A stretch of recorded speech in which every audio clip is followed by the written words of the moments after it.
There's a saying that goes, you can't be what you can't see. Parents are often the cornerstone in a child's development. And the issue with this saying, however, is that it's not always true. And my father is a prime example of this. His parents had absolutely nothing to give him. No love, no stability, and especially no safety. However, in the short amount of time that I knew him, I watched him go through some of the toughest stages in his life where many people would quit. My father, the same person who had no role models himself, the same person who lost everything at just 20 years old, quickly became the biggest role model in my life. My father grew up in an abusive household, and at just 18 years old, my parents gave birth to me. My father had a severe video game addiction in which he would play the game all day, every day, while my mother worked 2 jobs tirelessly to keep a roof over our heads. Eventually, she decided she had enough.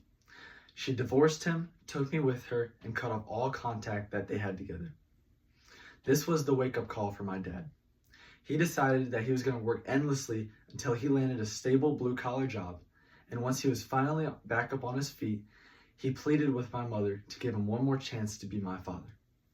And once he was finally given that chance, he spent every waking moment teaching me life lessons and skills that a father should teach their child.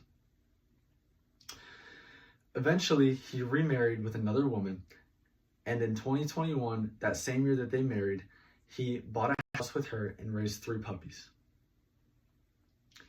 After losing everything that he had and everyone he loved, he decided that instead of giving up and hiding away from the mess that he created, he was going to make a change.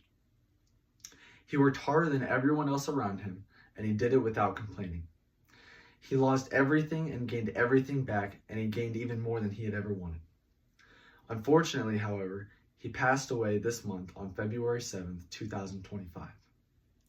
Although he lived a short life, he devoted it to making a change in everybody else's life. The most important thing that he taught me was that the role model title was not given at birth. In fact, role models are people that are devoted to making a change in other people's lives. So I think the saying should not be, you can't be what you can't see, but rather you can't be what you don't believe.